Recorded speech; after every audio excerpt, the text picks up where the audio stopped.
Depuis quelques mois, la France est en effervescence suite à l'organisation des Jeux Olympiques d'été. Du 26 juillet au 11 août 2024, les plus grands sportifs seront présents à Paris, Lyon, Marseille ou encore Bordeaux pour s'affronter dans leurs disciplines respectives. Un événement international qui fait déjà beaucoup parler dans la presse, avec son lot de rumeurs. Et certaines d'entre elles avancent qu'Aya Nakamura serait pressentie pour chanter lors de la cérémonie d'ouverture. Emmanuel Macron aurait même fait savoir qu'il apprécierait qu'elle interprète le registre d'Édith Piaf sur scène. Emmanuel Macron, droit d'auteur Elliott Blondet Poulbe image. Selon l'Express, la chanteuse aurait été reçue par le chef de l'État à l'Élysée, le 19 février dernier. Au cours de cet entretien, Emmanuel Macron aurait demandé à l'interprète de Pookie de lui citer les chanteurs et les chansons du répertoire français qui comptent pour elle. Ce à quoi Aya Nakamura aurait répondu qu'elle aimait beaucoup Édith Piaf. Une réponse qui a visiblement satisfait le président de la République puisqu'il aurait enchaîné « Eh bien, il faut que jour J, vous chantiez ce que vous aimez ». Édith Piaf qui ? Une annonce qui a grandement fait jaser sur la toile, surtout après la réaction de l'intéressé sur son compte Instagram.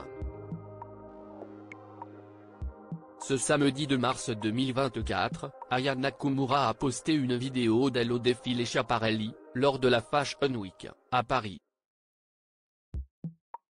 Avec sa teinture blonde et vêtue d'une élégante robe noire, celle qui aurait remis le couvert avec Vladimir Boudnikov s'est affichée radieuse. Édith Piaf qui ? Pardon ? A écrit en légende la native de Bamako, au Mali, avant de la modifier pour ne laisser qu'Édith Piaf. Une publication qui a suscité de nombreuses réactions de la part des internautes, chacun y allant de son petit commentaire. Si beaucoup ont considéré que la jeune femme était tout à fait légitime pour reprendre le répertoire de la môme devant près de 300 000 spectateurs, d'autres ont estimé que la comparaison n'avait pas lieu d'être. Aya Nakamura a ainsi été attaquée sur la supposée pauvreté de ses textes et ses capacités vocales. Un débat qui a enflammé le réseau social X, bien que la nouvelle n'ait pas été confirmée. Un succès incontestable en 2016, Aya Nakamura a signé son premier contrat en maison de disques, chez Warner Music. L'année suivante, elle sort son premier album, intitulé Journal intime.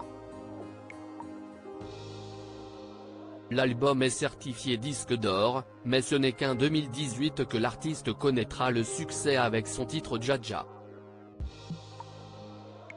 Véritable tube international, le titre a traversé les frontières et cartonné en Belgique, en Suisse, en Allemagne sinon en Afrique francophone. Aya Nakamura peut même se vanter d'avoir fait se trémousser Madonna ou Rihanna sur sa chanson. Dja a également été classé numéro 1 des top singles aux Pays-Bas lors de sa sortie, où pour la première fois depuis 1961, une chanteuse française prend la tête des ventes. Ironie du sort ou simple coïncidence, cette année-là, les Néerlandais se ruaient sur le 45 tours d'Édith Piaf, Non, je ne regrette rien, sorti en décembre 1960. Édith Piaf @AFP. Depuis, Aya Nakamura a été propulsée au rang de star et est devenue la première artiste féminine francophone la plus écoutée sur les plateformes de streaming musical.